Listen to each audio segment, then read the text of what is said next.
नमस्कार, स्वागत करती हूं आप सभी का भारत 24 पर। मैं हूं आपके साथ पूर्णिमा मिश्रा। सुबह से शाम तक आप दुनिया भर की खबरें देखते हैं, सुनते हैं, लेकिन जो खबर आपको लगती है कि यह असल खबर है, इस खबर से मुझे खबर का नजरिया समझ आया, इस खबर ने मुझे सच से रूबरू करवाया। हमारी ये कोशिश रहती है कि खबरों को जड़ से आप तक पहुंचा सकें, ताकि आपको न सिर्फ खबर मिले बल्कि काम की जानकारी भी मिल सके। और इसीलिए अफवाहों से दूर सीधा और क्लियर कट खबरों को जानते हैं। 9 PM स्पेशल की शुरुआत करते हैं, जिसमें सबसे पहले बात आज घाटी की होगी। घाटी में डेवलपमेंट का मोदी मॉडल, जम्मू कश्मीर का कायाकल्प मोदी की गारंटी है। और आज इसी संकल्प को पूरा करने के लिए प्रधानमंत्री नरेंद्र मोदी जम्मू पहुंचे। इस दौरान पीएम मोदी ने 32,000 करोड़ रुपए की परियोजनाओं की सौगात दी। पीएम ने एक तरफ जहां पर परिवारवाद को आड़े हाथों लिया, तो दूसरी तरफ बम, बंदूक, अपहरण और अलगाव मुक्त कश्मीर की तस्वीर का भी जिक्र किया है। इसके बाद दूसरी बड़ी खबर, मोदी का धर्मपथ द्वारका धाम से पूर्ण होगी शपथ। राम मंदिर के बाद सनातन का एक और काज पूरा होने वाला है। द्वारका वो स्थान जहां भगवान कृष्ण का दरबार सजता था, बेट द्वारका, जिसे द्वारकाधीश सुदर्शन चक्रधारी कृष्ण का घर कहा जाता है। 25 फरवरी को गुजरात के द्वारका में पीएम मोदी सिग्नेचर ब्रिज का उद्घाटन करेंगे, जिसे प्रधानमंत्री के विजन के हिसाब से तैयार किया गया है। इधर चंडीगढ़ मेयर चुनाव की बात भी होगी, जिस पर सुप्रीम ऑर्डर आ चुका है। चंडीगढ़ मेयर चुनाव को लेकर सुप्रीम कोर्ट का बड़ा फैसला, और आदेश के मुताबिक आम आदमी पार्टी के उम्मीदवार को ही मेयर घोषित किया गया। कोर्ट में आज क्या क्या हुआ, उसको लेकर भी पूरा विश्लेषण 9 PM स्पेशल में होगा। और साथ ही बात छत्तीसगढ़ में धर्मांतरण के धंधे की होगी। कानूनी फंदा कैसे उसका सामने आया, देश के अलग अलग राज्यों में धर्मांतरण का मुद्दा गंभीर, और धर्मांतरण को लेकर बीजेपी शासित राज्य सरकारें एक्शन में। अब छत्तीसगढ़ में भी धर्मांतरण के खिलाफ कानूनी फंदा कसने की तैयारी हो चुकी है।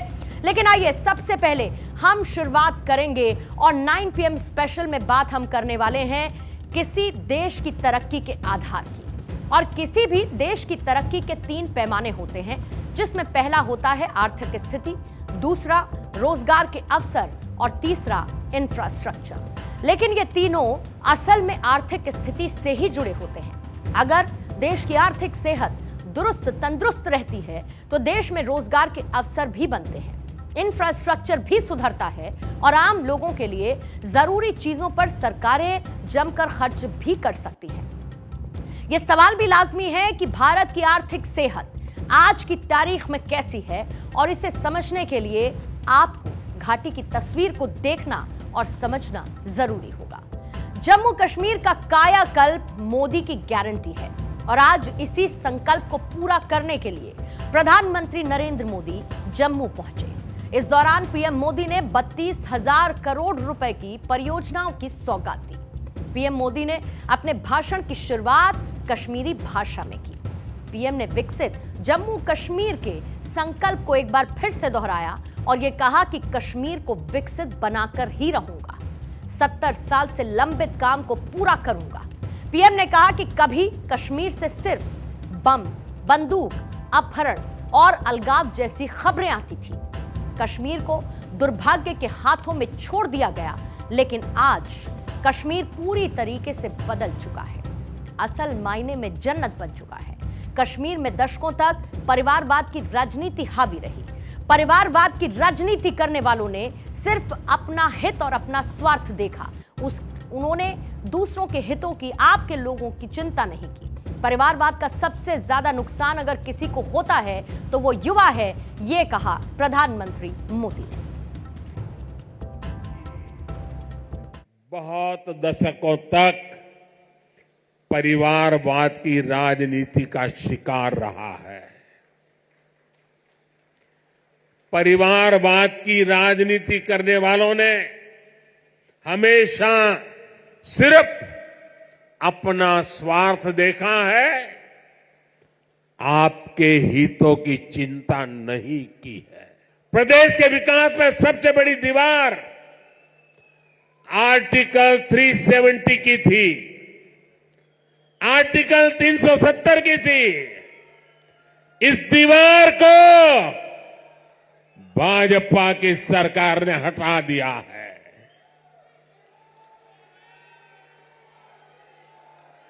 अब जम्मू कश्मीर एक संतुलित विकास की ओर बढ़ रहा है।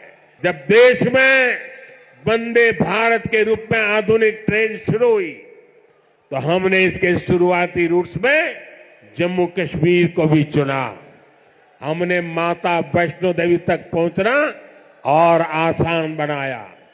मुझे खुशी है कि आज जम्मू कश्मीर में 2 वंदे भारत ट्रेनें चल रही हैं।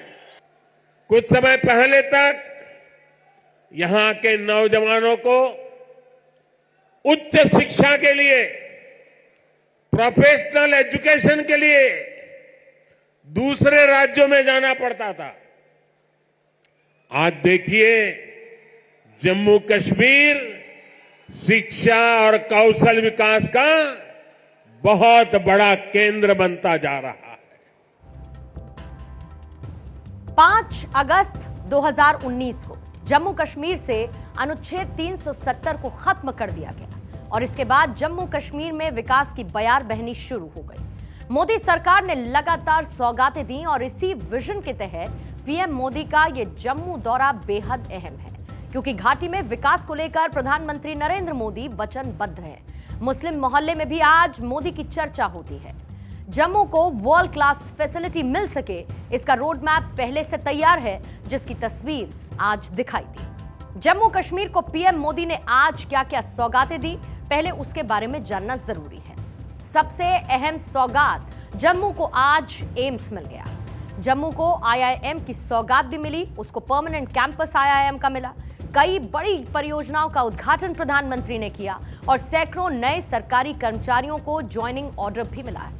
जम्मू कश्मीर को नई ट्रेनों की सौगात दी गई और घाटी में इलेक्ट्रिक ट्रेन को हरी झंडी दिखाई गई।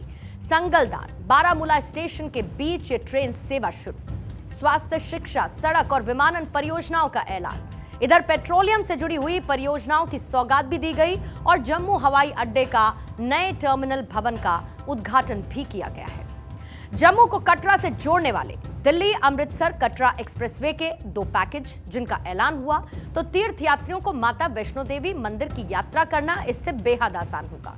श्रीनगर रिंग रोड को 4 लेन बनाने के लिए 2 फेजेस को अपग्रेड कर दिया गया है, जिसमें 24.7 किलोमीटर का ब्राउनफील्ड प्रोजेक्ट है। श्रीनगर और आसपास की भीड़ को यह कम करने वाला है। इसके साथ ही मानसबल झील और खीर भवानी मंदिर जैसे जो टूरिस्ट प्लेसेस हैं, वहां तक कनेक्टिविटी में सुधार इससे देखने को मिलेगा। तो लेह लद्दाख जो टूरिस्ट जाते हैं, उनकी यात्रा का समय भी इसके बाद घट जाएगा। NH1 के श्रीनगर बारामूला उरी 161 किलोमीटर लंबे स्ट्रेच के अपग्रेडेशन के लिए 5 पैकेजेस का ऐलान हुआ और लंबे स्ट्रेच के अपग्रेडेशन से बारामूला और उरी के आर्थिक विकास को बढ़ावा मिलेगा। इसके साथ ही कुलगाम बाईपास और पुलवामा बाईपास का कंस्ट्रक्शन, जिसको लेकर ऐलान किया गया। पीएम मोदी के इस जम्मू दौरे को समझना होगा और साथ ही इसके मायने भी। इसको कंपेयर भी करना होगा और कैसे विपक्ष किस तैयारी के अभाव में है, यह भी समझना होगा। वहीं प्रधानमंत्री मोदी और बीजेपी का ग्राफ विकास को लेकर कहां पर पहुंचा है, इसका भी एनालिसिस करना होगा। कुल मिलाकर कुल 6 सीट जो हुआ करती थी, अगर लद्दाख को मिला दे और लेकिन लद्दाख अलग हुआ तो पीएम मोदी जिस जगह प्रचार कर रहे हैं उसे मिलाकर अब 5 सीट रह गई हैं और महज 5 सीटों के लिए पीएम मोदी का ये आप फोकस समझ सकते हैं। लोगों के साथ उनका कनेक्ट महसूस कर सकते हैं। एक व्यक्ति छोटी सी बच्ची को अपने साथ लेकर आया और अपने हाथों में उस बच्ची को उठा रखा था। इस वक्त वही तस्वीर टेलीविजन स्क्रीन पर कुछ देर पहले आपके सामने थी और पीएम मोदी की नजर उसी दौरान उस बच्ची पर पड़ी। ये देखिए वो तस्वीरें। पीएम मोदी ने क्या कहा इस तस्वीर को, इस बच्ची को देखने के बाद आपको वो भी सुनना चाहिए। उस बच्ची को परेशान मत करो भाई, बहुत छोटी गुड़िया है। अगर यहां होती मैं उसे बहुत आशीर्वाद देता, लेकिन इस ठंड में उस बच्ची को परेशान मत कीजिए जी। तो आपने देखा पीएम मोदी ने जो कुछ कहा, उसे देखने के लिए पैनी निगाह चाहिए। ग्राउंड में मौजूद हजारों लाखों की भीड़ है और जिस तरीके से पीएम मोदी का जनता के साथ ये कनेक्शन दिखाई देता है, उनके साथ जुड़ाव नजर आता है, ये वो लोग शायद ही कभी भूल पाएंगे। तो दूसरी तरफ नेशनल कॉन्फ्रेंस के अध्यक्ष हैं फारूक अब्दुल्ला। वो भी पीएम मोदी के आज मुरीद नजर आए। फारूक अब्दुल्ला ने कहा कि घाटी के लिए पीएम मोदी ने बहुत बड़ा कदम उठाया है और ये हमारे पर्यटन और लोगों के लिए महत्वपूर्ण है और मैं इसके लिए पीएम मोदी और रेल मंत्रालय को बधाई देता हूं। और मुझे उम्मीद है कि कटरा से भी संगलतान तक बहुत जल्दी पहुंच जाएगी और हमारे जो सबसे बड़ी मुश्किल होती थी कि सड़क उड़ जाती थी, अब रेल जो है हमें कनेक्ट करेगी और जिसकी हमें बहुत ज़रूरत थी।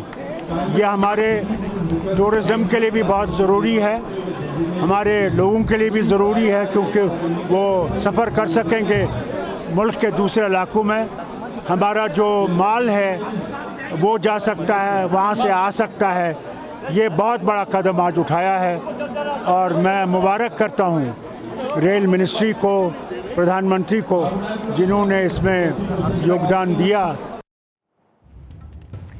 इधर राम काज के बाद पीएम मोदी कृष्ण के काज को पूरा करने का संकल्प ले चुके हैं और इसकी शुरुआत 25 फरवरी को हो रही है, जब गुजरात के द्वारका में पीएम मोदी सिग्नेचर ब्रिज का उद्घाटन करेंगे। ओखा बेट द्वारका सिग्नेचर ब्रिज 25 फरवरी को आम लोगों के लिए खोल दिया जाएगा और इस सिग्नेचर ब्रिज को प्रधानमंत्री नरेंद्र मोदी के विजन के हिसाब से तैयार किया जा रहा है। गुजरात के लोगों में नहीं बल्कि देश के अलग अलग कोनों में भी श्री द्वारकाधीश आने वाले भक्तों और पर्यटकों को भरोसा है कि मोदी हैं तो मुमकिन है।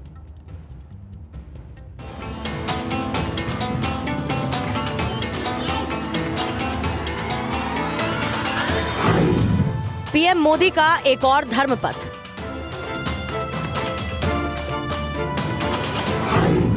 द्वारका धाम से पूर्ण होगी शपथ।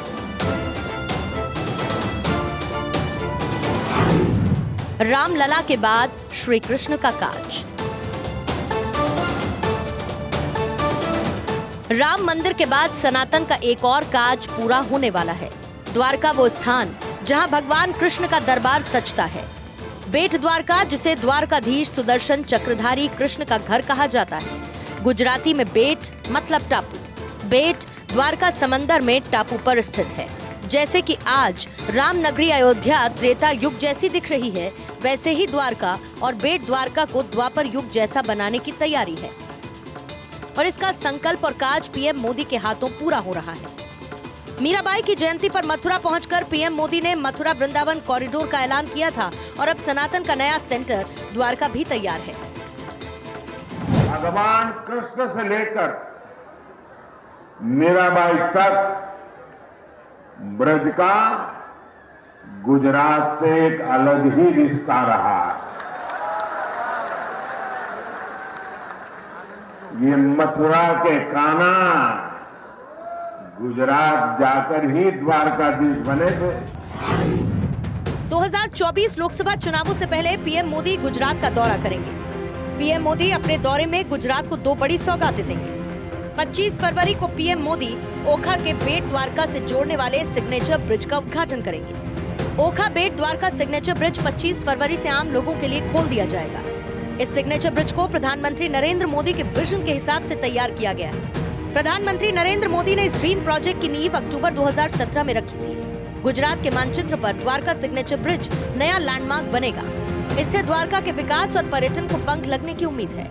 उम्मीद है कि अगले 2 साल में द्वारका पहुंचने वाले टूरिस्ट की संख्या दोगुनी हो सकती है। स्थानीय लोगों को इसका सबसे ज्यादा फायदा मिलेगा। अभी तक नाव से ओखा और बेट द्वारका के बीच आवाजाही होती थी। इस ब्रिज का निर्माण 962 करोड़ रुपए की लागत से हुआ। गुजरात के लोगों में ही नहीं बल्कि देश के अलग अलग कोनों से श्री द्वारकाधीश आने वाले भक्तों और पर्यटकों को भरोसा है कि मोदी हैं तो मुमकिन है। बेट द्वारका और ओखा के बीच जो सिग्नेचर ब्रिज बनकर तैयार है, पीएम मोदी जब 25 फरवरी को उद्घाटन करेंगे तो लोगों का उत्साह देखने लायक होगा। स्पेशली जो लोकल पब्लिक के लिए जो रात के समय में यहाँ से वहाँ नहीं जा पाते, उनके लिए बहुत ही अच्छा ऑप्शन है कि वो बाय व्हीकल लेके आराम से यहाँ से वहाँ सफ़र कर सकते हैं और कभी भी सफ़र कर सकते हैं। That's more important in that. इसलिए मैं कह रही हूँ कि ये बहुत ही अच्छा डेवलपमेंट है जो मोदी जी ने किया है। श्री मोदी जी इसका इनॉग्रेशन करते बहुत ही अच्छा काम कर रहे हैं। वो सभी स्तर के लिए बहुत ही फायदेमंद हो जाएगा। हम अपनी गाड़ी भी लेकर जा सकते हैं, अपनी सुविधा के अनुसार जा सकते हैं। बहुत ही नेक कार्यक्रम है, बहुत ही नेक काम कर रहे हैं पीएम मोदी जी। मोदी सर ने जो ये ब्रिज दिया है तो ये बहुत बड़ा एक गिफ्ट है। ये बहुत सारी चीज़ों में हमको फ़ायदा करने वाला है।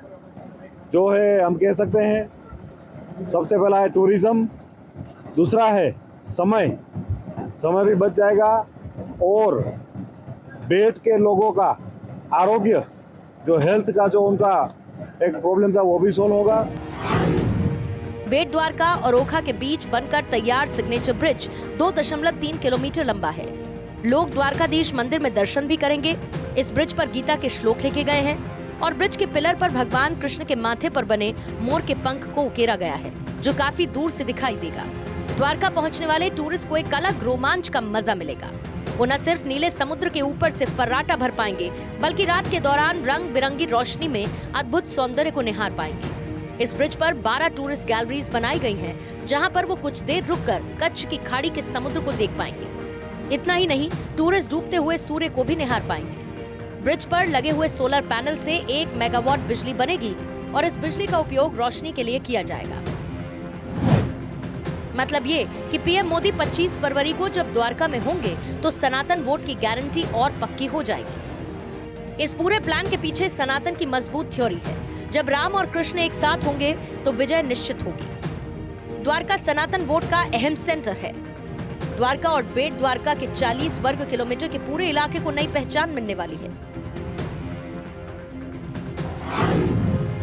द्वारका से बेट द्वारका की कुल दूरी करीब 34 किलोमीटर की है। इसमें 32 किलोमीटर की दूरी जमीन पर है, 2 किलोमीटर की दूरी समुद्र पर है। समुद्र में ऊंची लहरें उठने पर फेरी सेवा को बंद करना पड़ता था। ब्रिज के खुलने से टूरिस्ट को निराश नहीं होना पड़ेगा। लोग साल के 365 दिन आवाजाही कर सकेंगे। भारत में पहली बार इस ब्रिज के करीब 900 मीटर हिस्से को केबल के जरिए 2 पाइलॉन पर लटकाया गया है, जिससे ये देखने में काफी आकर्षक लगता है। ब्रिज के खुलने से ओखा से बेट द्वारका आने जाने में समय की बचत होगी। ऐसा दूसरा ब्रिज देश भर में कहीं नहीं है। इस ब्रिज पर जाने के लिए ओखा और बेट द्वारका की तरफ से 2452 मीटर लंबी अप्रोच रोड बनाई गई। 4 लेन ब्रिज की चौड़ाई 27.20 मीटर है, जिसमें दोनों तरफ 2.50 मीटर के फुटपाथ बनाए गए हैं। इस ब्रिज की शुरुआत के साथ ही गुजरात टूरिज्म ने द्वारका में पर्यटन बढ़ाने की सबमरीन पनडुब्बी परियोजना भी बनाई, जिसके 2024 के आखिर तक शुरू होने की उम्मीद है। जाहिर तौर पर पीएम मोदी का इसके पीछे बड़ा विजन है।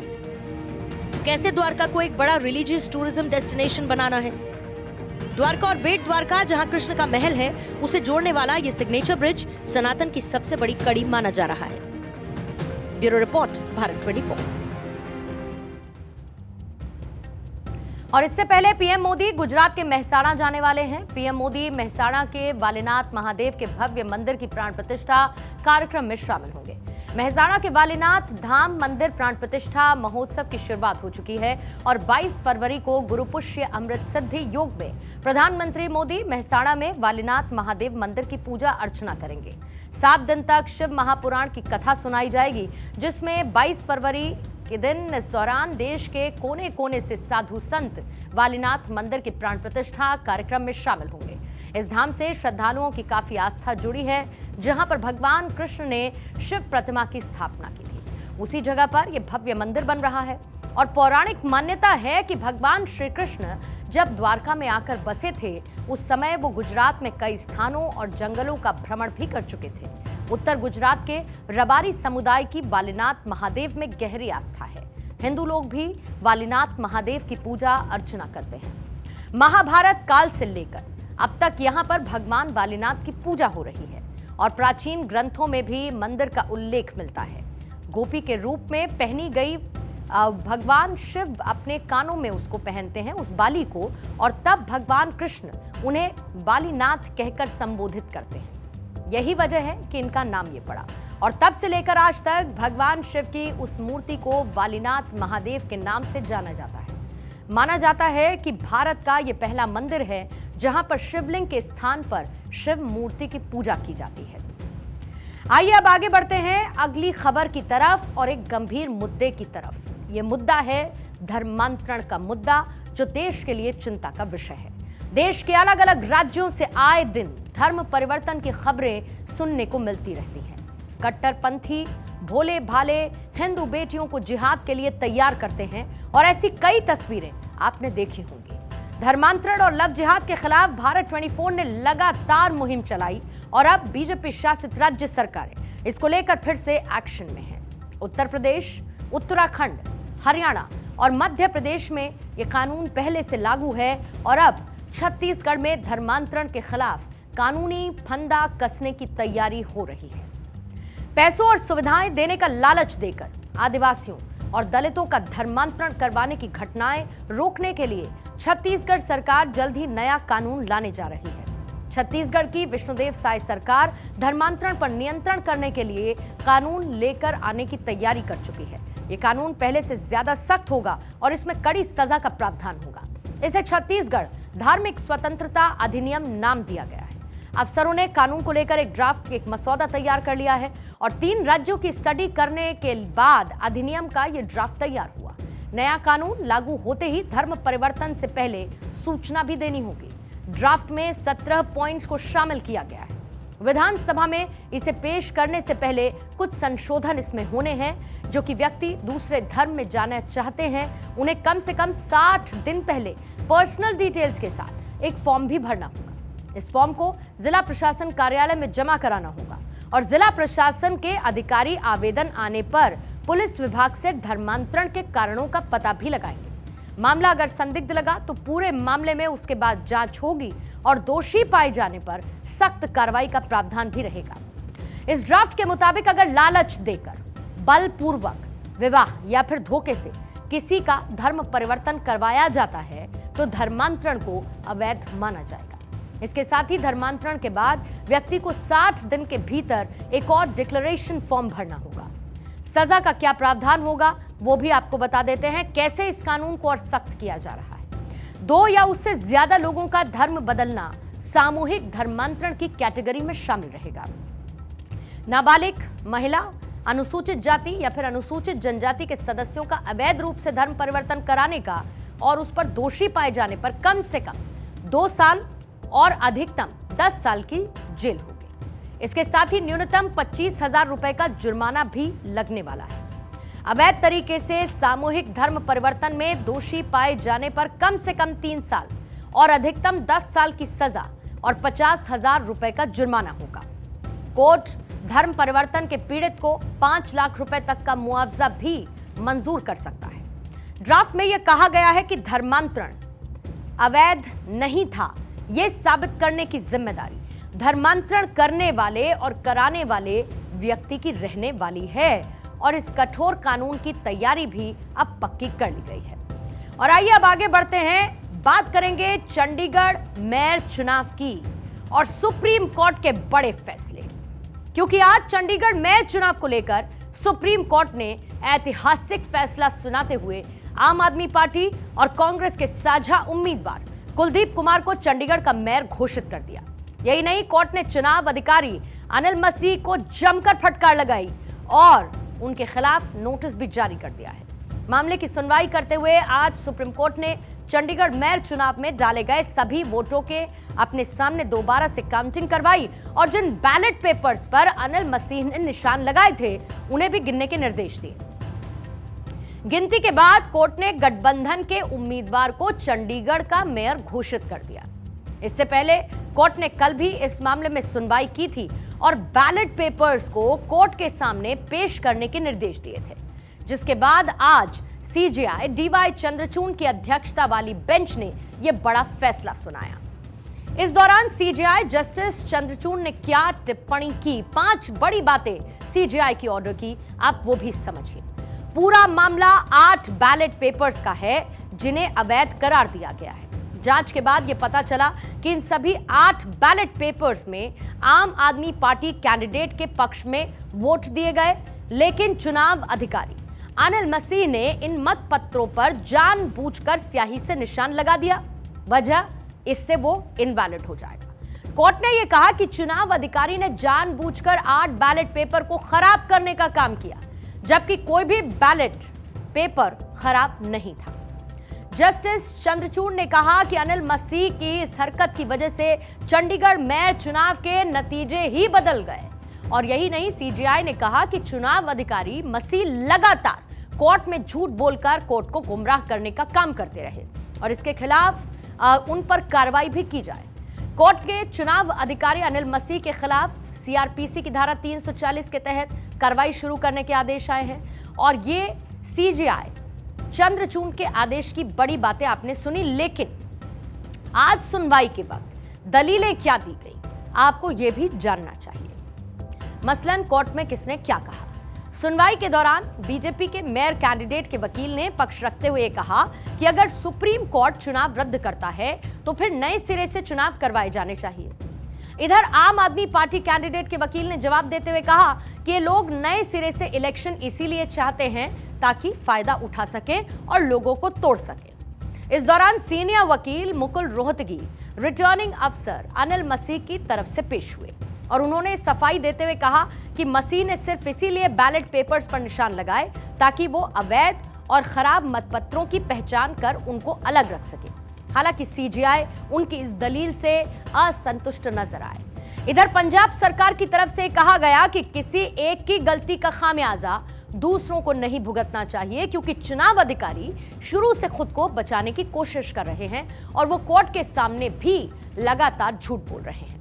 कोर्ट के इस ऐतिहासिक फैसले के मायने क्या हैं और इस फैसले पर आम आदमी पार्टी के मेयर कुलदीप कुमार के वकील का क्या कहना है, आपको वो भी सुनवा देते हैं। सुप्रीम कोर्ट ने आम आदमी पार्टी के पार्षद कुलदीप कुमार को चंडीगढ़ का मेयर नियुक्त करने का बड़ा आदेश दिया है। इसी मुद्दे पर हमारे साथ बातचीत करने के लिए मौजूद हैं कुलदीप कुमार के वकील हैं, वरिष्ठ वकील हैं गुरविंदर सिंह जी, उनसे बात कर लेते हैं। सर, कितना बड़ा ये वर्डिक्ट मानते हैं?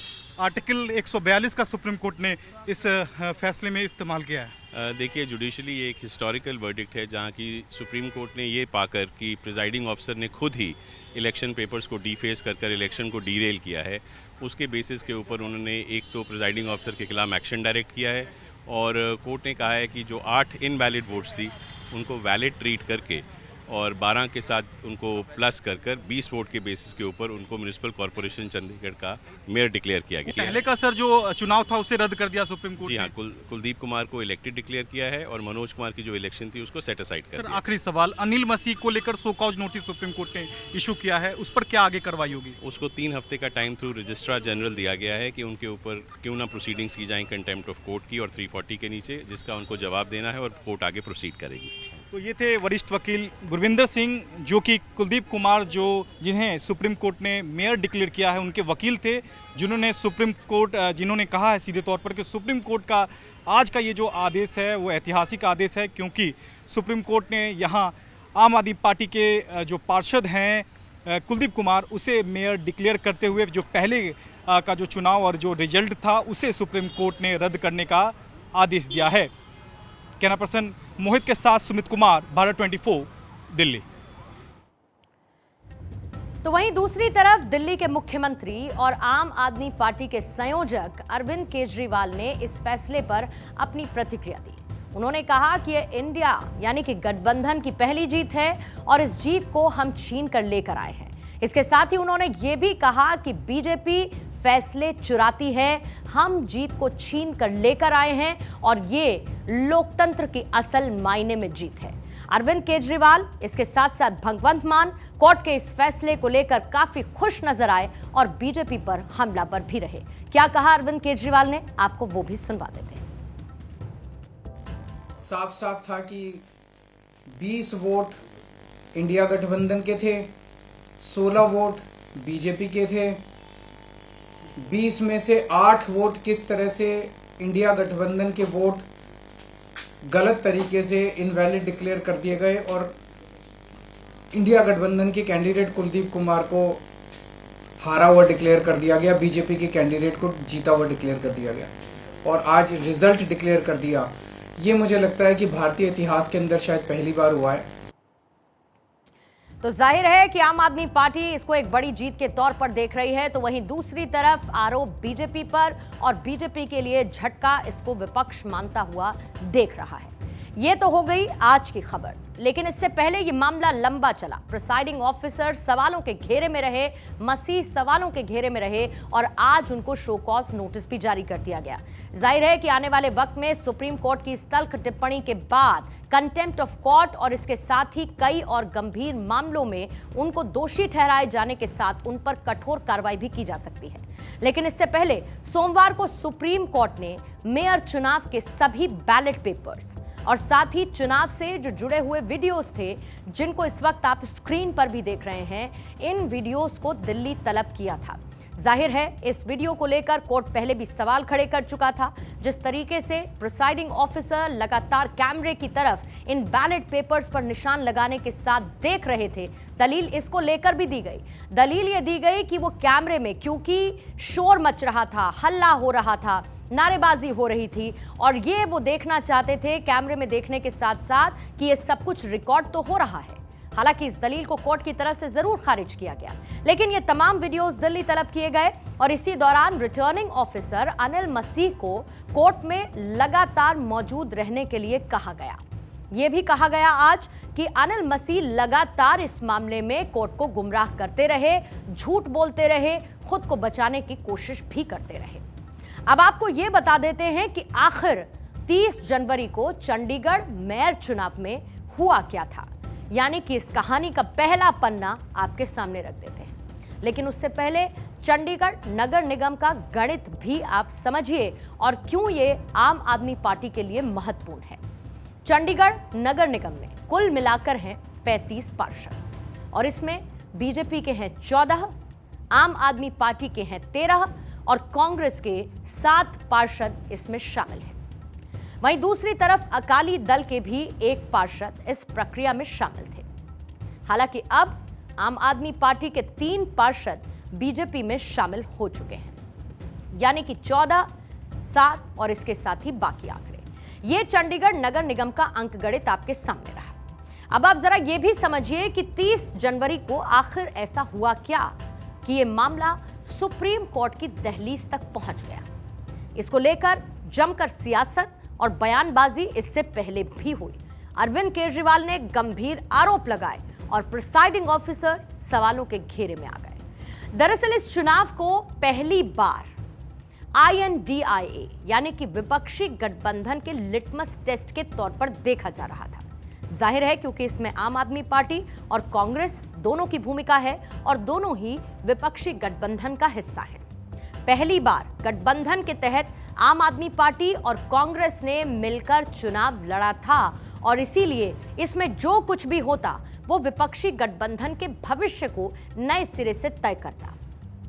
अब इसमें 1 सांसद और 35 पार्षदों ने वोटिंग में हिस्सेदारी ली।